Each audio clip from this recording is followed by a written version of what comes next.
किसी ने क्या खूब कहा है, व्यक्ति के तीन सच्चे मित्र, ज्ञान, बुद्धि और विवेक। ज्ञान, बुद्धि, विवेक से बढ़कर मीत न कोय, इनके छूटे साथ तो जीवन भर को रोए। नमस्कार दोस्तों, मेरा नाम प्रेम प्रकाश पांडे है। आज अपने चैनल पर एक नई बेहतरीन प्रेरणादायक कहानी लेकर के आया हूँ। दोस्तों, आज हम फिर से एक बार अकबर और बीरबल की कहानी लेकर के आए हैं।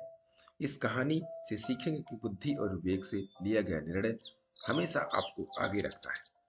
तो चलिए, चैनल को सब्सक्राइब नहीं किया है तो सब्सक्राइब कर लीजिए और सुनते हैं आज की कहानी, जिसका शीर्षक है न स्त्री है न पुरुष। एक दिन बादशाह और उनके मंत्री से आपस में कुछ बातें हो रही थी। इसी बीच बीरबल की बात आई। तब मंत्री ने बीरबल की बड़ी निंदा की। यह बादशाह का मुंह लगा मंत्री था, इसलिए खुलेआम उसकी अवहेलना करना उचित न समझकर प्रमाणों द्वारा मुंहतोड़ उत्तर देना शुरू किया। वह बोले, तुम स्वयं विचार कर देखो कि मेरे दरबार में बीरबल सा हाजिर जवाब एक आदमी भी नहीं है। मंत्री बादशाह के मुख से बीरबल की प्रशंसा सुनकर मन ही मन भड़क उठा और बोला, हुजूर, यदि आप बीरबल को हाजिर जवाब बतलाते हैं तो वह मेरे 3 सवालों का जवाब दे। यदि ठीक ठीक उत्तर भी दे देगा तो भी मैं उसे श्रेष्ठ मान लूंगा। बादशाह ने उससे सवाल पूछने को कहा। मंत्री बोला, पहला सवाल, आकाश में तारों की कितनी संख्या है?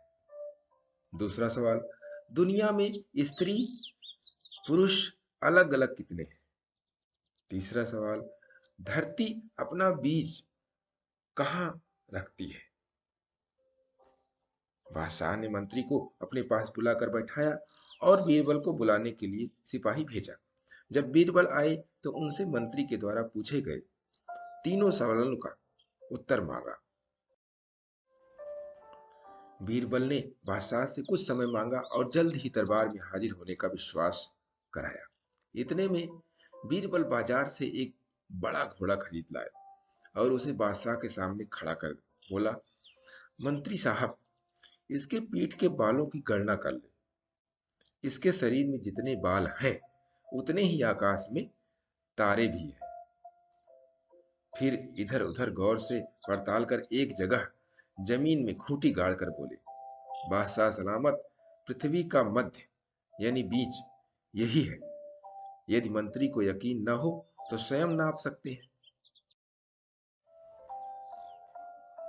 जब पहले और तीसरे सवालों के उत्तर मिल गए तो बादशाह ने दूसरे प्रश्न का उत्तर जानने के लिए बीरबल से कहा। बीरबल पहले और तीसरे प्रश्न का उत्तर मिल गया, लेकिन दूसरे प्रश्न का उत्तर क्या है?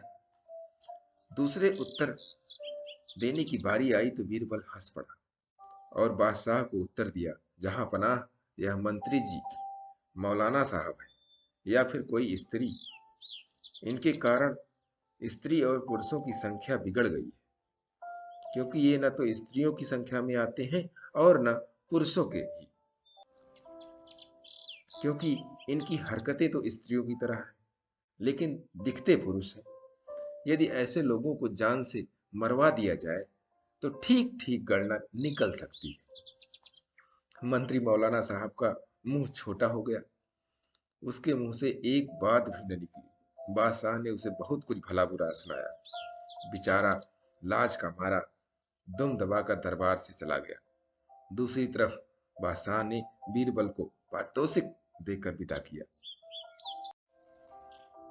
दोस्तों, बुद्धि और विवेक से लिया गया निर्णय हमेशा आपको उच्च स्थान पर रखता है।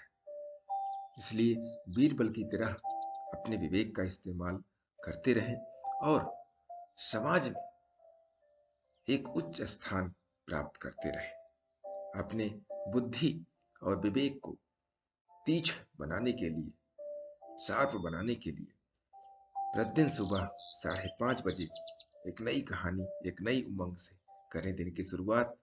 तब तक के लिए छोटों से मिले प्यार और बड़ों से मिले आशीर्वाद और भगवान के सहारे के साथ यही कहूँगा, काम तो सभी करते हैं, पर काम करो कुछ ऐसा कि उदाहरण बन जाए। ये छोटी सी स्टोरी आपको अच्छी लगी, लाइक कीजिए, शेयर कीजिए अपने मित्रों में भी, कमेंट जरूर करिएगा, और चैनल को अभी तक सब्सक्राइब नहीं किया सब्सक्राइब कर लीजिए। और नई नई बेहतरीन मोटिवेशनल स्टोरी प्रत्येक सुबह 5:30 बजे आपको मिलती रहे, इसके लिए प्रेस बेल आइकन।